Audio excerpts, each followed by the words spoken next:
बिस्मिल्लाहिर्रहमानिर्रहीम नहमदुहु व नसल्ली अला रसूलिल करीम रब्बिश रह ली सदरी व यस्सिर ली अमरी वहलुल उक़दतम मिन लिसानी यफ़क़हू क़ौली सुब्हानका ला इल्म लना इल्ला मा अल्लमतना इन्नका अंतल अलीमुल हकीम। आपके चारों तरफ, हमारी चारों तरफ क्या हो रहा है? बिजनेस हो रहा है।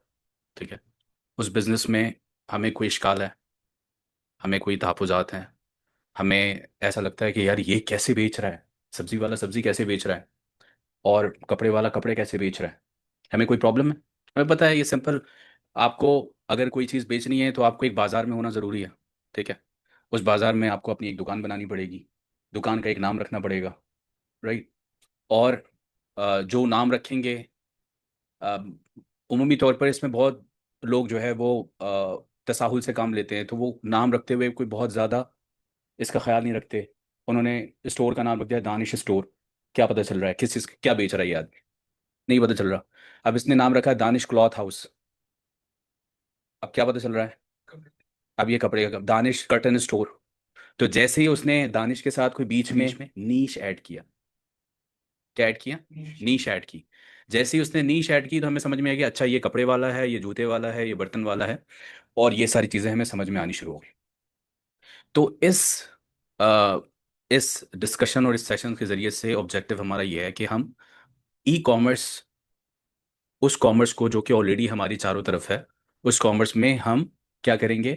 ऑफलाइन को ऑनलाइन करेंगे। अगर ऑफलाइन को ऑनलाइन करेंगे तो ये बहुत ही आसान तरीका है हमारी अंडरस्टैंडिंग का भी, और एक ऑफलाइन बिजनेस को ऑनलाइन बिजनेस में कन्वर्ट करने का। ठीक है। तो इस कोर्स का नाम मैंने क्या बनाया है? E commerce transformation course for business owner. तो अब हो सकता है कि आप बिजनेस ओनर नहीं हैं अभी। तो बिजनेस ओनर के लिए बिजनेस का कोई खास स्केल नहीं होना चाहिए कि अगर वो 10 करोड़ रुपए का बिजनेस होगा तो ही मैं बिजनेस ओनर हूँ। ठीक है। वो 1,000 रुपए का बिजनेस भी हो सकता है, वो 10,000 रुपए का बिजनेस भी हो सकता है। बशर्ते ये कि वो बिजनेस होना चाहिए। ई कॉमर्स यानी ऑफलाइन से ऑनलाइन जाने में हमें दो चीज़ों को पे मेहनत करनी है। एक चीज़ है, उसको यानी दो सलाहियतें हमें दरकार है। एक सलाहियत है, उसको हम कहेंगे सॉफ्ट स्किल्स। क्या कहेंगे? Soft skills. और एक सलाहियत है जिस जो हमें दरकार है, उसको हम कहेंगे हार्ड स्किल्स। ठीक है। सॉफ्ट स्किल्स हम उन सलाहियतों कहेंगे जिसका ताल्लुक हवासे खामसा के साथ है, समझ के साथ है, हिकमत अमली के साथ है, स्ट्रैटेजीज के साथ है। जैसे मिसाल के तौर पर आप सबको पता है कि आरी का क्या काम है? लकड़ी काटना। ठीक है। तो ये आप सबको पता है। तो आपको किसी अ, जैसे अभी सिर्फ आपके सामने आपको ये मालूम है कि आरी जो है वो लकड़ी काटती है। क्या आपको लकड़ी काटना आती है? क्या आरी इस्तेमाल करना आती है? तो जब आप आरी का इस्तेमाल करेंगे तो ये हार्ड स्किल्स। आरी को लेकर इस्तेमाल करना, ये क्या चीज़ है? ये सॉफ्ट स्किल्स नहीं है। ये क्या चीज़ है? हार्ड स्किल्स है। उस आरी से गोल कैसे कटेगा, चौकोर कैसे कटेगा, ये सॉफ्ट स्किल्स। काटना क्या है? हार्ड स्किल्स है। और ये मालूमात होना कि गोल काटने के लिए ये स्ट्रैटेजी चाहिए, चौकोर काटने के लिए वो स्ट्रैटेजी चाहिए, ये क्या चीज़ है? Soft skills. कपड़ा काटना है, उसके लिए कैंची चाहिए। तो आप मुझे दे दें, मैं भी कपड़ा काट दूंगा। तो कपड़ा काटना तो कोई महारत नहीं हुई ना। लेकिन वो जिसको मास्टर साहब कहा जाता है, वो क्या करता है? ये कमीज जो मैं पहना हूं, ये मैं कमीज नहीं काट सकता। राइट। तो कैंची चलाना ये क्या चीज है? Hard skills. और काटना क्या है? Hard skills. ये भी क्या है? भाई काटना क्या है? वो भी हार्ड स्किल है। क्या आपको कैंची से काटना आता है? लेकिन ऐसे काटना है, वैसे काटना है, इतने इंच का आस्तीन काटनी है, उतने इंच का गला काट, ये जो स्किल्स है ना, ये जो हिकमत अमली है, ये सारी चीजें क्या है? ये सॉफ्ट स्किल्स। तो ई कॉमर्स की ट्रांसफॉर्मेशन जर्नी के अंदर when you are going to offline to online, इसके लिए आपको क्या चाहिए? सॉफ्ट स्किल्स भी चाहिए और हार्ड स्किल्स भी चाहिए। ठीक है। तो लेट्स से हम बात करते हैं सबसे पहले किस चीज़ की? माइंडसेट की। माइंडसेट, एक माइंडसेट है, वो क्या है? अपना एक माइंडसेट डेवलप करना है कि हमें ऑफलाइन से ऑनलाइन जाना है। तो अगर हमें ऑफलाइन से ऑनलाइन जाना है तो हम तो ऑफलाइन कर ही नहीं रहेगा। तो अगर आप ऑफलाइन से ऑनलाइन नहीं जा रहे, तो आप किसी के ऑफलाइन बिजनेस को ऑनलाइन कर दें। ये कर लें। ये भी नहीं करना, तो आप किसी के ऑफलाइन बिजनेस को उसके लिए ऑनलाइन करने के बजाय अपने लिए ऑनलाइन कर लें। क्योंकि बहुत दफ़ा ऐसा होता है कि जो ऑफलाइन बिजनेस में इंगेज हैं, वो इतना इंगेज हैं कि उनके पास टाइम नहीं है। अपने बिजनेस को ऑनलाइन ले जाने के लिए, और उनकी कैपेसिटी नहीं है, उनकी दिलचस्पी नहीं है। ठीक है। लेकिन लेकिन आप कहते हैं कि ठीक है, मुझे ऑफलाइन में दिलचस्पी नहीं है, लेकिन आपकी चीज़ों को मैं ऑनलाइन बेच सकता हूँ। यहाँ पर एक चीज़ जहन में पैदा होती है, वो ये पैदा होती है कि यार हमारी चीज़ें कौन खरीदेगा और क्यों खरीदेगा? इतने लोग खरीद, इतने तो पहले से बिजनेस मौजूद है। तो अ, किसी भी ट्रांसफॉर्मेशन के लिए जब आप किसी चीज़ में आप कदम रखते हैं तो आप ये मान के चलिए कि उसके अंदर कहीं ना कहीं कोई गैप होता है। बस आपको गैप, बाज लोग होते हैं ज़रा स्मार्ट होते हैं, वो गैप पहले तलाश कर लेते हैं। जैसे किसी को ख्याल नहीं आ रहा था कि भाई फूड पांडा भी कोई चीज़ है, तो फूड पांडा ने क्या किया? फूड पांडा ने होटल्स खोले हैं। क्या किया है? कराची हरीम वाले से कहा कि आप जैसे बेच रहे हैं बेचें, आपको हार्डवेयर मैं दूंगा, इसके ऊपर आपको ऑर्डर रिसीव होगा। जब ऑर्डर रिसीव होगा तो खुद ब खुद पर्ची निकलेगी, उस पर जो लिखा होगा बस वो पैक कर दीजिएगा, मेरा बंदा आएगा आपके पास से उठा के ले जाएगा, पैसे मैं आपको दे दूंगा। है ना? तो जो भी उनकी स्ट्रैटेजी हुई, उन्होंने, फूड पांडा ने कहा हाँ ठीक है, हम ऐसा कर लेंगे। और अ, उन्होंने कहा हमें तो कुछ करना ही नहीं है, मशीन उनकी, सिस्टम उनका, सॉफ्टवेयर उनका, बंदा उनका। ठीक है, हमारी तो सेल ही बढ़ रही है। तो मिसाल के तौर पर 10 लोग तो आ रहे थे ऑफलाइन बिजनेस के प्रेमिसेस पर, जो उनका स्टोर था वहां पर, और 10 लोग, 5 लोग आना शुरू हो गए उनके पास ऑनलाइन। तो ये 5 ऑर्डर का फायदा किसको पहुंच रहा है? जिसने इस गैप में क्या किया, ऑफलाइन को माइंडसेट किया है, ऑफलाइन को ऑनलाइन किया। राइट? तो कस्टमर बिहेवियर क्या होता है ऑफलाइन का? कस्टमर बिहेवियर होता है, इसको पढ़ें, कस्टमर बिहेवियर क्या होता है? Customer rely on relationship. Offline business में क्या होता है? आप किसी भी आउटलेट पे जाते हैं तो वो किसकी वजह से जाते हैं? रिलेशनशिप की वजह से जाते हैं। या तो आपका बिजनेस के साथ रिलेशन होता है या उसकी प्रोडक्ट के साथ रिलेशन होता है। ठीक है, बाज लोग फलाना टूथपेस्ट इस्तेमाल करते हैं तो वो दुकान पे जाकर उनको कोई गर्ज नहीं है कि कितने किस्म के टूथपेस्ट हैं, वो कहते हैं वो वाला टूथपेस्ट दे दो, वो वाली बोतल दे दो, वो वाला पानी दे दो। है ना? तो ये क्या बना हुआ है? रिलेशन बना हुआ है प्रोडक्ट के साथ। दूसरी चीज क्या है? वो है ऑफलाइन बिजनेस में ट्रस्ट। ठीक है, and the ability to touch और फील। ऑफलाइन बिजनेस में क्या होता है कि आपके पास ये मौका होता है कि जब आप प्रोडक्ट खरीद रहे हैं तो आप उसको खरीदने से पहले देख सकते हैं कि प्रोडक्ट कैसी है, उसको छू सकते हैं, उसको देख सकते हैं, अच्छा यार ये क्वालिटी अच्छी है इसकी। ठीक है, तो ये सब परखने के बाद आप प्रोडक्ट खरीद रहे हैं। बाज लोगों का ये बिहेवियर होता है, वो इस बिहेवियर में इतने रिजिड होते हैं कि वो क्या करते हैं, वो ऑफलाइन बिजनेस ही को प्रेफर करते हैं। और कहीं ना कहीं बहुत सारी चीज़ों में हम भी क्या हैं, हम भी ऐसे ही रिजिड हैं। स्पेशली कोई ऐसी प्रोडक्ट खरीदने में जो हम पहली दफ़ा खरीद रहे हैं, तो हम उसमें ऐसे ही रिजिड हैं, हमें ज़रा एनजाइटी होती है कि पता नहीं क्या होगा, क्या मंगाएं और क्या निकले। रिलेशनशिप में की एडवाइस क्या है देखें, चाहे ऑफलाइन बिजनेस करना हो या ऑनलाइन बिजनेस करना हो, तो ये सॉफ्ट स्किल है। ये क्या चीज़ है? ये हम क्या सीख रहे हैं? सॉफ्ट स्किल है। इसके बगैर नहीं नहीं बना सकते आप बिजनेस। तो हमें क्या करना पड़ेगा? रिलेशनशिप में 3 पॉइंट्स हमारे पास: बेस्ट सर्विस देनी होगी, और फ्रेंडली कम्युनिकेशन करनी होगी, और हमारे पास से खरीदने वाले का एक्सपीरियंस क्या होना चाहिए, उसकी वाइब क्या होनी चाहिए, पॉजिटिव वाइब होनी चाहिए, उसको लगे नहीं। आप किसी दुकान में जाए ना, और कोई आदमी अपनी सीट से हिले भी नहीं, और वो कहे जी भाई क्या चाहिए, आप कहें यार, एक तो यहीं पर आपको लगेगा कि यार ये तो कोई बात ही नहीं हुई। तो आप कहते हैं ठीक है मैं देख रहा हूँ, हालांकि आप जेन्युइन बायर हैं। राइट? आप जेन्युइन बायर हैं, लेकिन आप क्या कहते हैं, चलो बस ठीक है। लेकिन अगर उसी दुकान पर एक आदमी जैसे ही आपको देखे आता हुआ वो आपके पास आ जाए, जी सर, और हो सकता है कि वो आपके पास जो आप ढूंढ रहे हैं वो उसके पास ना हो, और हो सकता है वो आपकी ये मदद करे कि आपको ये चीज़ चाहिए, ये बराबर से बराबर वाली दुकान पे मिल जाएगी, वहां आप, हो सकता है कि प्रोडक्ट तो वो लेने आए थे जो उसके पास नहीं थी, तो आप ये कहेंगे कि अब आपके पास पॉजिटिव वाइब आई है उस बंदे के पास से, तो हो सकता है आप ये कहें कि एक काम ये करो कि आप क्या बेच रहे हो मुझे बताओ। है ना? ऐसा होता है ना? तो ये रिलेशनशिप के लिए 3 नुक्ते हमारे पास हैं, सॉफ्ट स्किल के लिए तीनों सॉफ्ट स्किल्स हैं। क्या क्या? सर्विस बेस्ट होनी चाहिए, सर्विस बेस्ट होनी चाहिए। और अगर कोई, मैं आपको बताऊं, फैसलाबाद में एक ही होटल है, और कराची में भी मैंने आज तक किसी होटल में ऐसी सर्विस नहीं देखी जैसी सर्विस फैसलाबाद में। मरहबा एक एक एक रेस्टोरेंट है जो वहाँ की सर्विस है। इतनी होटलिंग आप लोगों ने भी की होगी, मैंने भी की है, लेकिन ऐसी सर्विस मैंने नहीं देखी है जो सर्विस मरहबा वाला देता है। ठीक है ना। आउटस्टैंडिंग सर्विस की कोर्स कराना हो, मैं कुछ नहीं करूंगा, मैं दो चार लोगों को लेकर फैसलाबाद मरहबा चले जाऊँ। यार बस आप यहाँ पर खाना खाओ और देखो कि ये क्या कर, कैसी सर्विस देते हैं आपको। जो वाइब आती है ना जब आप वहां से निकलते हैं, आपको लगता है यार नहीं मैं कुछ तो हूँ, मैं मतलब एवं ही नहीं हूँ, मैं कुछ हूँ। ये वो एक्सपीरियंस कराते हैं आप चाहे 2,000 रुपए का खाना खाएं, लेकिन आपको वो एक्सपीरियंस कराते हैं कि आप कोई कोई कोई चीज़ है आप। ठीक है ना।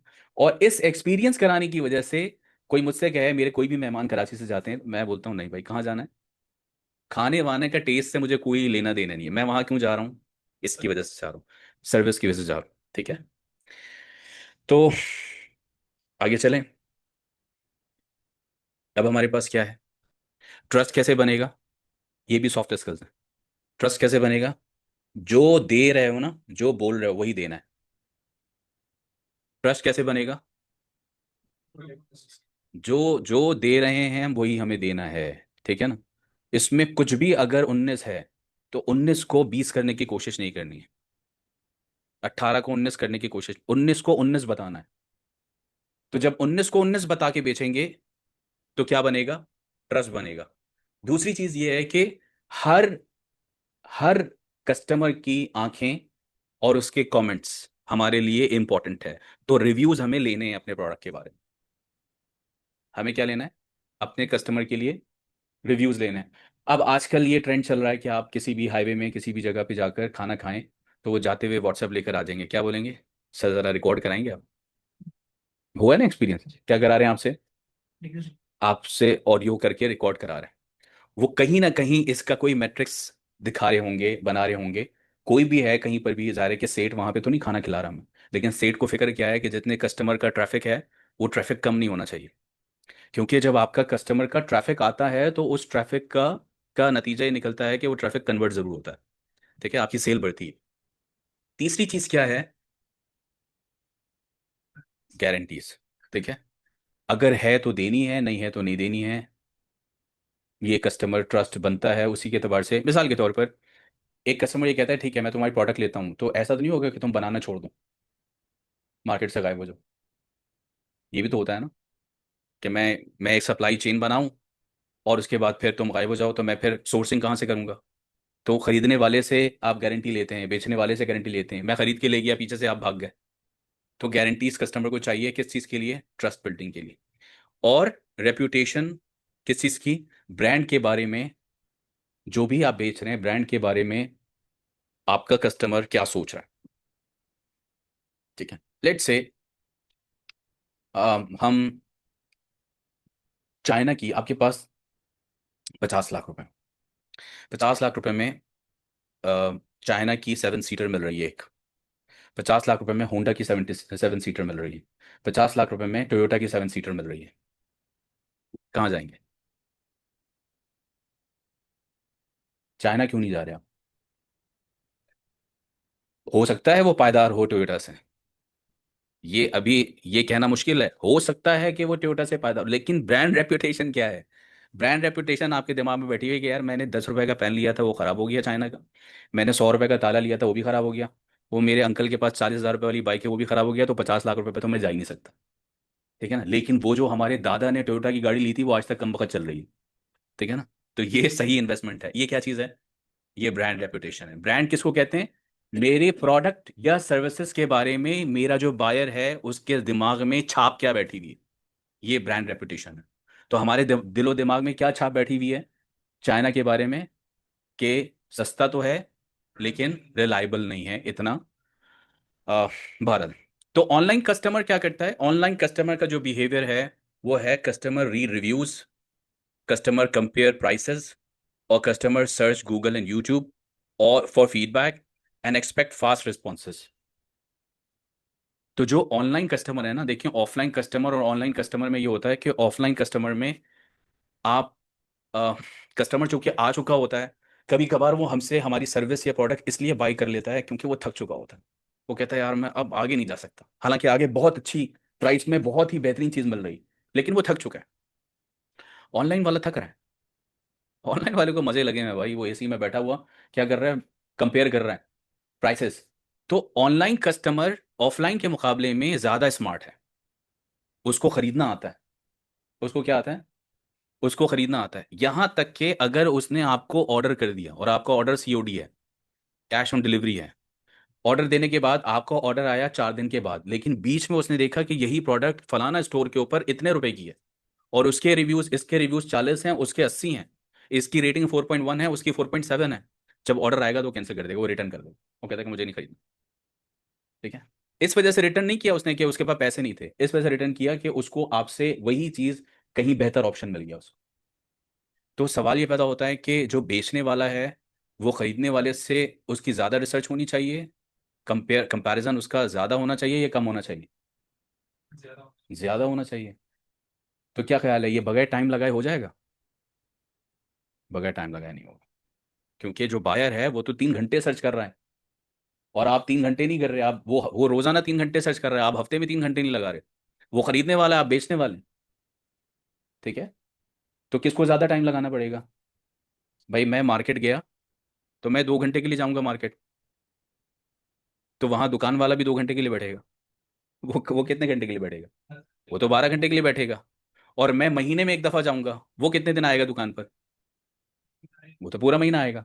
लिहाजा ये इंपॉर्टेंट है, ये सॉफ्ट स्किल है कि रिव्यूज के पीछे मेहनत करना, ये सॉफ्ट स्किल्स है, और जेन्युइन रिव्यूज निकलवाना। दूसरा, प्राइस कंपैरिजन करना, ये सॉफ्ट स्किल्स है। आप जिन प्रोडक्ट्स को ऑनबोर्ड कर रहे हैं अपने पास बेचने के लिए, वो हम जब प्रोडक्ट ऑनबोर्ड का असाइनमेंट है, जब हम उस पर काम करेंगे, तो आपको ये सारा काम करना है कि आप किस बुनियाद पर ये सिलेक्ट कर रहे हैं कि मैं, लेट से मैं आपको आपसे लिस्ट बनवाऊंगा कि आप टॉप 20 प्रोडक्ट की SKUs बनाइए। तो जब आप प्रोडक्ट ऑनबोर्डिंग करेंगे तो आप किन बुनियादों पे प्रोडक्ट ऑनबोर्डिंग करेंगे? क्या आपके पास क्या KPIs होंगी? उनमें से ये KPIs हैं, जो प्रोडक्ट आप खरीद रहे हैं, ऑनबोर्ड कर रहे हैं बेचने के लिए, उसके रिव्यूज कैसे हैं? लोग उसको खरीदते हैं तो खरीदने के बाद एक तो खरीदते कितने हैं, दूसरी बात ये उनके रिव्यूज कैसे हैं, प्राइस कंपैरिजन कैसा है।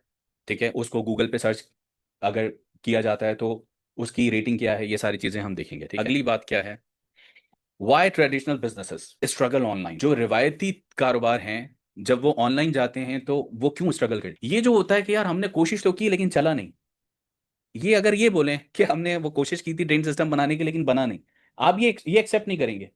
आप कहते हैं तुम बेवकूफ हो, दुनिया में लोग एयरपोर्ट बना रहे हैं, पता नहीं क्या क्या बना रहे हैं, आपसे ये इतना सा ड्रेन सिस्टम नहीं बना। तो अगर मैं ये आपको बोलूं कि क्या आप बेवकूफ हैं, तो हाँ बेवकूफ है।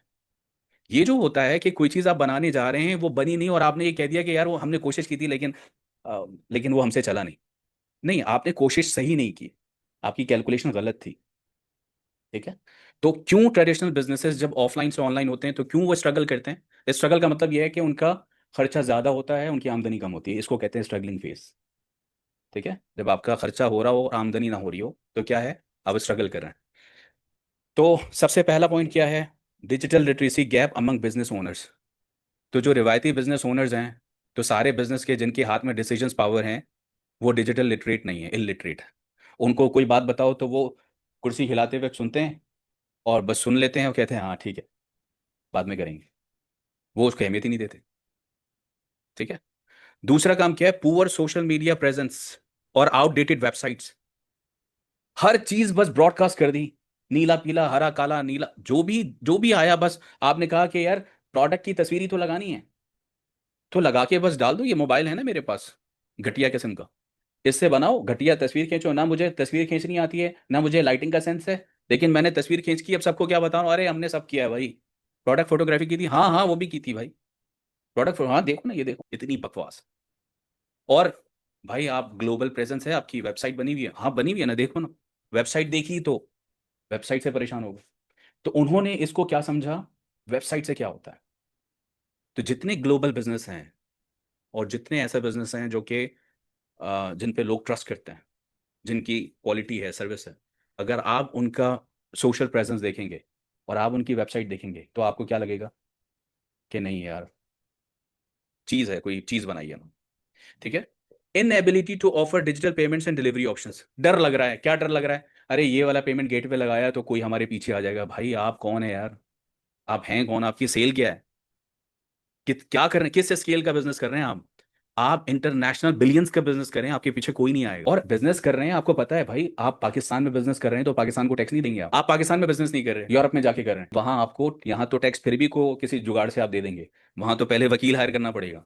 मैंने अभी एक एलएलसी बनाई है अमेरिका के अंदर, तो एलएलसी की फीस है पता नहीं $100, वकील की फीस है $400। तो भाई आपको क्या डर लग रहा है? करें सब कुछ ट्रांसपेरेंट, खुलवाएं बैंक में जाकर। आपको पता नहीं क्या एनजाइटी हुई हुई है कि हम पता नहीं क्या करने जा रहे हैं। भाई सब सब आप एज पर गवर्नमेंट के तमाम पॉलिसीज के कंप्लाइंस के साथ करें। ठीक है।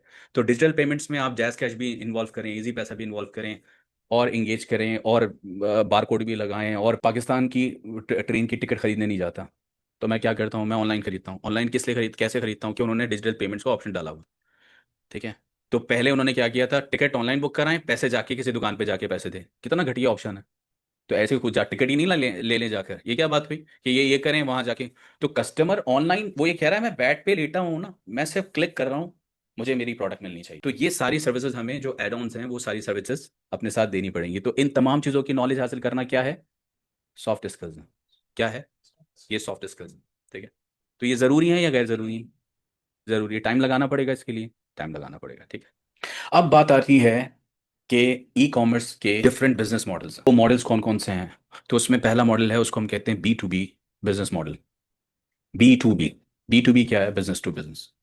जैसे आप जब किसी ऐसे प्लेटफॉर्म पे जाते हैं, ऐसी मार्केट में जाते हैं, ऑफलाइन बिजनेस में, जो कि जहाँ पे होलसेल मार्केट होती है। तो होलसेल मार्केट में क्या कौन जाता है? होलसेल में होलसेल वाला, खरीदने वाला भी होलसेलर है, बेचने वाला भी कौन है? होलसेलर। तो यहाँ पे वो क्या करता है कि यहाँ पर जो बेचने वाला है वो एक मिनिमम क्वांटिटी सेट करता है कि फलाना चीज़ आप कम से कम आपको इतनी खरीदनी पड़ेगी।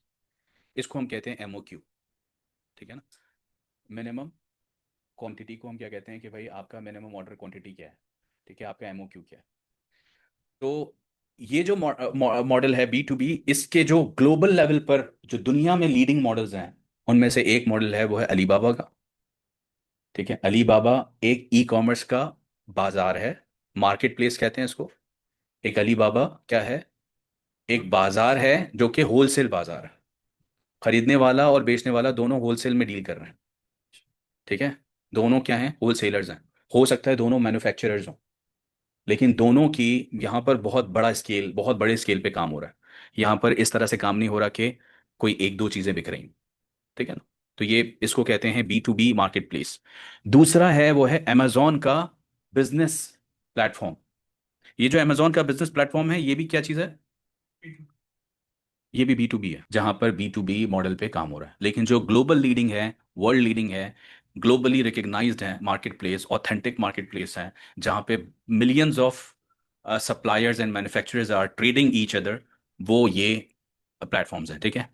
और जाहिर है कि इनका स्केल बिलियंस ऑफ डॉलर्स का स्केल है जो कि मार्केट का है इनका। दूसरा जो मॉडल है वो B2C मॉडल है।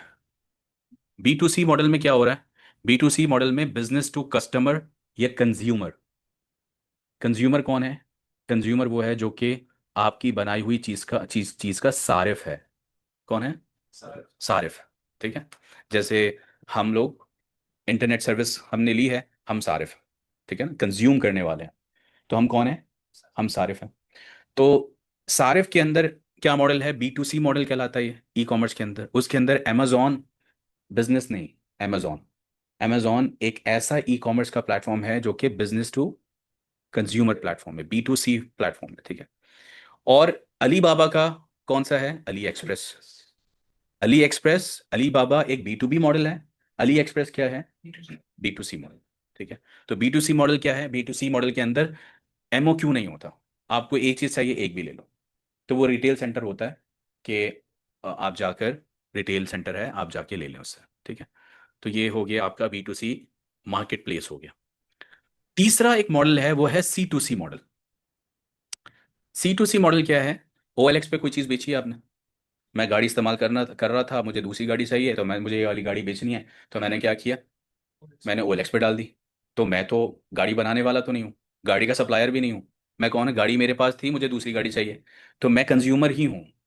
और आप भी कोई सप्लायर नहीं है, तो आप भी कंज्यूमर ही हैं। तो ये कौन सा मॉडल है? C2C मॉडल है। ग्लोबल रिकग्नाइज मॉडल ईबे है। ईबे भी यही काम करता है। ठीक है। C2C मॉडल पे काम करता है। और दूसरा कौन सा मॉडल है? OLX है। तो OLX हमारे लिए आसान मिसाल है C2C की, सबको पता है कि अच्छा जो OLX पे हो रहा है वो ना B2C है, ना B2B है, ना B2C है, वो क्या है? वो C2C मॉडल कहलाता है। ठीक है, तो ये तीसरा मॉडल आ गया। चौथा है C2B मॉडल। C2B मॉडल का मतलब ये होता है कि मैं लेट से मैं कोई मुझे कोई काम आता है, मुझे कोई सर्विस देनी आती है, मुझे लिखना आता है, मुझे ट्रांसलेशन आती है, मेरी आवाज़ अच्छी है, मैं डिज़ाइनर अच्छा हूँ, मैं डेवलपर अच्छा हूँ, मैं एनिमेटर अच्छा हूँ, मैं एडिटर अच्छा हूँ, मैं कोई भी सर्विस मेरी हो सकती है।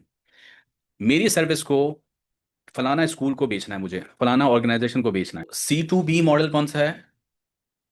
Consumer to business. मैं अपनी सर्विस बेच रहा हूँ किसको? किसी को, किसी बिजनेस को बेच। ठीक। तो ये कौन सा मॉडल है? ये C2B मॉडल है, और इसके बहुत सारे प्लेटफॉर्म हैं, लेकिन आजकल जो बहुत ज़्यादा यानी ग्लोबली रिकग्नाइज्ड है वो फाइवर और अपवर्क है। तो फाइवर और अपवर्क में क्या हो रहा है? फाइवर और अपवर्क में ई कॉमर्स हो रहा है, ई ट्रेडिंग हो रही है। तो ई कॉमर्स किस किस्म का है? कि कौन सी प्रोडक्ट बेची जा रही है? प्रोडक्ट नहीं बेची जा रही, सर्विसेज बेची जा रही है। सर्विसेज कौन किसको बेच रहा है? कंज्यूमर बेच रहा है किसको? किसी बिजनेस ओनर को बेच रहा है। ठीक है। तो जो वहां पर लोग सर्विस लेने आए हुए हैं वो बिजनेस ओनर्स हैं, और जो वहां बेच रहे हैं वो मेरे जैसे आपके इंडिविजुअल्स हैं, कंज्यूमर्स हैं, कस्टमर्स। ठीक है, ये C2B मॉडल हो गया। तो चार मॉडल हो गया। B2B हो गया, B2C हो गया, C2C हो गया, और C2B हो गया। एक ऑप्शन ये है कि भाई हम किसी मार्केट प्लेस में नहीं जाते, हम क्या करते हैं, हम अपना ये स्टोर बना लेते हैं। तो अपना स्टोर कंपैरेटिवली मार्केट प्लेस में जाना सस्ता मामला है। ठीक है। जैसे मोहल्ले की दुकानदारी जरा मुश्किल काम है, और वही दुकान जो आपने अपने मोहल्ले में खोली है, वो मोहल्ले के ये इलाके के मेन बाजार में खोलें। तो मेन बाजार में मेरी दुकान पे रोजाना शायद, अगर मैं दुकान मोहल्ले में खोलूं, तो मेरी दुकान पे शायद 5 लोग आएंगे, लेकिन बाजार में रोजाना 500 लोग आएंगे, इतना फर्क होता है। तो वो जो 500 लोग आएंगे, हो सकता है कि वो 500 लोग मुझसे ना खरीदें, लेकिन मेरी दुकान के पास से तो गुजरेंगे, है ना? तो ये जो मार्केट प्लेस का फायदा होता है, जैसे अली बाबा का है या अमेजोन का है या दूसरी, इन तमाम स्टोर्स पर दुकानें खुली हुई हैं। अमेजोन खुद कुछ नहीं बेच रहा, बेच रहा कोई और है, लेकिन बेच बाजार में रहे हैं। तो मुझे आपकी दुकान का नाम दराज, आप क्या कहते हैं? कोई चीज खरीदी, आप क्या कहते हैं? मैंने कहाँ से ली? मैंने दराज से ली, लेकिन दराज तो बेच ही नहीं रहा, बेच तो वो अतीक और रहमान साहब रहे हैं। आप क्या कहते हैं? हमने दराज से ली। तो दराज पे जो सेलर है, उस सेलर का नाम भी नहीं पता आपको। तो आप कहाँ जा रहे हैं? मैं हैदरी जा रहा हूँ। मैंने कहाँ से लिया है? हैदरी से लिए। मैंने कहाँ से लिया? मैंने पापोश से लिया। मैंने कहाँ से लिया? मैंने सदर से लिया। है ना? एक सिंपल, हम सदर, हैदरी, फलाना, पापोश, ये क्या क्या है? ये मार्केट प्लेस के नाम बता रहे हैं, उस दुकान का नाम बता रहे हैं। आरिफ शॉप से लिए, ये तो नहीं बता रहा मैं। तो अगर मैं ये बताऊं तो भी फिर अगला सवाल खड़ा हो जाएगा कि वो आरिफ शॉप किधर है, तो बताना मुझे पिलाकर क्या पता। क्या बोलेगा भाई? हैदरी चले जाओ, वहां पर मिल जाएगी, वो सदर चले जाओ। तो मार्केट प्लेस का अपना एडवांटेज है, और मार्केट प्लेस का एडवांटेज ये है कि वहां पे ट्रैफिक बहुत होता है। कोई आपकी दुकान पे आए या ना आए, मार्केट प्लेस पे आएगा। तो मार्केट प्लेस पर जब कोई आएगा, तो क्या ख्याल है, मार्केट में घड़ी बेचने वाला एक ही दुकान होती है? ये बहुत सारी होती है। कब हर चीज़ की बहुत सारी होती हैं। तो अगर मंथ एंड देखा जाए तो क्या सिर्फ आपकी ही घड़ियां बिकती हैं? ये सारी घड़ी वालों की घड़ियां बिकती हैं? सब जूते वालों के जूते बिकते हैं, सब कपड़े वालों के कपड़े बिकते हैं, सब घड़ी वालों की घड़ियां बिकती हैं, सबका काम हो रहा होता है। तो मार्केट प्लेस कंपैरेटिवली अपना स्टोर बनाने के मुकाबले में आसान भी है और सस्ता सोल्यूशन। ठीक है, आपको बहुत ज़्यादा इन्वेस्टमेंट की ज़रूरत नहीं पड़ती, आपको सप्लाई चेन की ज़रूरत नहीं पड़ती।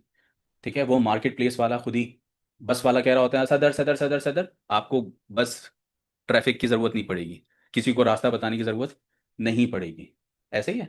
तो लेकिन ओन स्टोर का फुल कंट्रोल चाहिए आपको। मार्केट में दुकान खोलेंगे तो अगर मार्केट आज बंद है, तो आपकी दुकान खुली होगी? ये मसला होता है, फुल कंट्रोल नहीं होता। मार्केट में हड़ताल है, अगर जला दी मार्केट किसी ने, कराची में तो ये हम सोच सकते हैं ना, मार्केट जला दी तो आपकी दुकान तो बच जाएगी।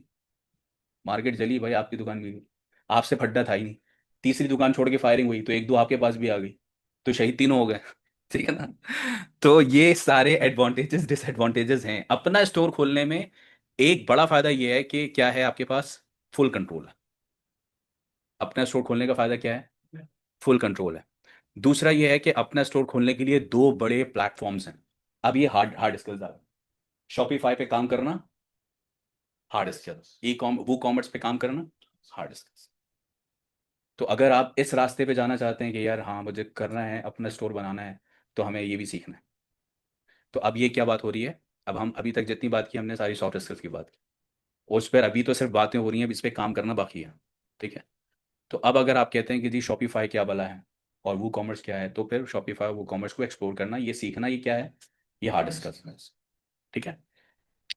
तो और यहाँ पर आप अपना ब्रांड बना सकते हैं। तो जे डॉट क्या है? जे डॉट ब्रांड है। जे डॉट का अपना स्टोर है। जे डॉट मार्केट प्लेस नहीं है ना? राइट, लेकिन मार्केट प्लेस नहीं है, लेकिन मॉडल कौन सा है ई कॉमर्स में?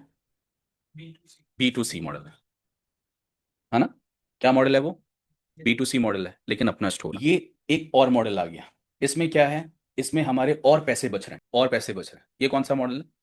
ये सोशल कॉमर्स का मॉडल है। क्या है ये? हाँ, इसको ई कॉमर्स नहीं कहते, इसको क्या कहते हैं? इसको सोशल कॉमर्स कहते हैं। तो सोशल कॉमर्स क्या कह रहे हैं? Direct selling. डायरेक्ट सेलिंग का मतलब ये है कि मैं एक्चुअल बेचने वाले से राब्ते में हूँ सोशल कॉमर्स के जरिए से।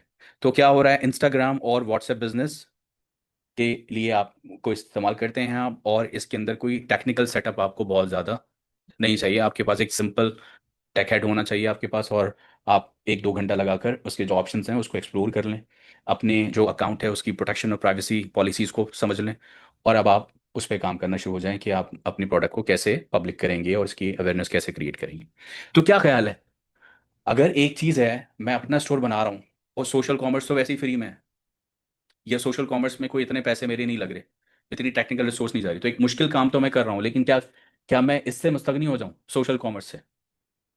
नहीं हो सकता। ठीक है। तो मुझे क्या करना पड़ेगा? अगर मैं अपना स्टोर भी बना रहा हूँ तो मुझे क्या करना पड़ेगा? मुझे सोशल कॉमर्स साथ लेके चलना पड़ेगा।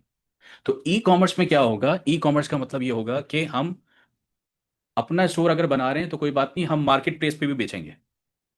हमारा मॉडल क्या है? हमारा model B to C model है। तो हम बी टू सी मॉडल कहाँ पे जाएंगे? मार्केट पे भी बेचेंगे। जो B to C market place है, लोकल पे अगर हम जाएंगे तो दराज पे बेचेंगे, ग्लोबल पे जाएंगे तो हम अमेजोन पे बेचेंगे। ठीक है, ये होगा। और अगर हम बी टू बी पे जाएंगे तो हम अलीबाबा पे बेचेंगे, वरना हम बी टू सी में और बी टू बी में हम अमेजोन एक्सप्रेस पे बेचेंगे, उस पे बिजनेस पे बेचेंगे। ठीक है। ये डिपेंड करता है कि इसका मतलब ये नहीं होता कि किसी एक चीज़ पर आपको रहना है। अपना स्टोर बनाने का मतलब ये नहीं है कि हम मार्केट प्लेस पर नहीं बेचेंगे। नहीं, हम मार्केट प्लेस पे भी बेचेंगे, अपने स्टोर पे भी काम करेंगे, सोशल कॉमर्स के जरिए भी बेचेंगे। तो कंपैरिजन टेबल को देखिए, प्लेटफॉर्म क्या कह रहा है? प्लेटफॉर्म कौन सा है? मार्केट प्लेस, ओन स्टोर और सोशल कॉमर्स, ये 3 प्लेटफॉर्म्स हो गए। मार्केट प्लेस की डिस्क्रिप्शन क्या आ रही है? Quick quick setup, less control, more traffic. Advantage क्या है? 2 बड़े एडवांटेज हैं। पहला एडवांटेज क्या है? पहला एडवांटेज ये है हमारे पास। ठीक है, कोई लंबा चौड़ा मामला नहीं है, जाकर जो दराज का सर्वर सेंटर है वहाँ जाना है, वहाँ जाके उनकी जो कागजी कार्रवाई है वो पूरी करनी है, और वहाँ से हमें सारी चीज़ें वेरिफिकेशन करानी है अपनी, कि आप वाकई कोई स्टोर है, आप कोई फेक नहीं है। और वहाँ से सारी सेटिंग कराकर जो भी वेरिफिकेशन प्रोसेस है वो कराकर उनको फीस देकर हमारा अकाउंट खुल जाएगा। सेलर अकाउंट हमारा जैसे ही खुलेगा वो हमें सारी सेटिंग अगली खुद बता देंगे कि आप जाकर स्टोर कैसे बनाएंगे। अब हमें पूरा पूरा कंट्रोल का मतलब ये है कि लेस कंट्रोल मिलेगा, लेकिन एक दुकान खोलने की जगह मिल जाएगी कि हमें प्रोडक्ट कहाँ अपलोड करनी है, अपनी पब्लिसिटी कैसे करनी है, अपनी प्रोडक्ट को लाइव कैसे करना है। ठीक है, इसको प्रोडक्ट लिस्टिंग कहते हैं, तो प्रोडक्ट लिस्टिंग कैसे करनी है। ठीक है, प्रोडक्ट लिस्टिंग करते वक्त हमें किस किस तरीके से अपनी स्टॉक कीपिंग करनी है, कस्टमर्स के अपने प्रोडक्ट को देखना कैसे है, उस प्रोडक्ट को मार्केट कैसे करना है, ये सब वो नहीं सिखा रहे, लेकिन मैं आपसे ये कह रहा हूँ कि वो टूल, वो दरवाजे खुल जाएंगे दराज सेलर सेंटर से। आप किसी इंटरनेशनल सेंटर पे जाएंगे तो आपको वहाँ पे भी मिल जाएगा, लेकिन आपको अ, अपने आप को रजिस्टर कराना पड़ता है। ठीक है, वेरीफाई कराना पड़ता है। आपको अलीबाबा भी जाना है तो आपको ये सारे प्रोसेस फॉलो करने पड़ेंगे, वो ऐसा नहीं होता। हाँ, अलीबाबा पे ये फ़ायदा होता है कि जो अलीबाबा के चैनल पार्टनर्स होते हैं, आपका सारा केस वो प्रोसेस करते हैं। ठीक है, सारी डॉक्यूमेंटेशन, सारी चीज़ें वो प्रोसेस करते हैं, वो चाइना भेजते हैं, वहाँ सारी चीज़ें अप्रूव होती हैं। वो सब कुछ अप्रूव कराकर आपके सामने आपको फिर आपका एक स्टोर बन जाता है। अलबत्ता अलीबाबा में ये होता है, क्योंकि वो आपसे पैसे ले रहे होते हैं, $1400 ले रहे होते हैं 1 साल के। ठीक है ना? 1400-1500 डॉलर ले रहे होते हैं आपसे 1 साल के। तो वो आपको फिर ऑन बोर्डिंग, जो चैनल पार्टनर होता है वो फिर ऑन बोर्डिंग में वो लोग इन्वॉल्व होते हैं, वो सर्विस देते हैं आपको 1 साल तक। और उस सर्विस में आपकी ट्रेनिंग भी होती है, आपका आपको स्टार कस्टमर बनाना होता है। ठीक है, आपकी प्रोडक्ट लिस्टिंग वो करते हैं, आपकी जितने भी 50-100 प्रोडक्ट्स होंगी वो सारी प्रोडक्ट लिस्टिंग उनका चैनल पार्टनर करके देगा, आपका स्टोर पूरा लाइव करके देगा। ठीक है ना, और आपको ट्रेन कर देगा कि ठीक है अब आपको कस्टमर के साथ कैसे इंटरेक्शन करना है, आरएफक्यू का रिस्पांस कैसे करना है, आपको कस्टमर को कोटेशन कैसे भेजनी है, इंक्वायरीज आएंगी उसको डील कैसे करना है, कस्टमर से बात कैसे करनी है, ये सारी चीज़ें वो आपको सिखाते हैं। तो एग्जांपल्स क्या है उसका, मार्केट प्लेस का, अली बाबा, अमेजोन, दराज, ईबे, OLX, ये सारे मार्केट प्लेसेस हैं। ओन स्टोर में क्या सेटअप डिस्क्रिप्शन है, ओन स्टोर में आप अपना ब्रांड बना सकते हैं, ब्रांड बिल्डिंग कर सकते हैं। और ब्रांड बिल्डिंग में पैसे कितने चाहिए, पैसे चाहिए, पैसे चाहिए, ठीक है, पैसे चाहिए आपको। एग्जाम्पल मैंने आपको बता दिया। अगर इस लेवल की चीज़ कर रहे हैं तो आपको सोशल कॉमर्स में क्या है, सोशल कॉमर्स इज फ्री। और सोशल कॉमर्स में दो चीज़ें मैंने यहाँ पे डाली, एक दाढ़ी मूछ और एक मीम क्लोथ्स। ये दो ऐसे ब्रांड्स हैं जिनकी सेल, ड्रास्टिक सेल बढ़ी है इनकी। और इन्होंने सारा बिजनेस कैसे इस्टेब्लिश किया है, सोशल कॉमर्स के जरिए से, ठीक है ना, इंस्टाग्राम और फेस। चीज़ दिखाता हूँ कि लेट्स से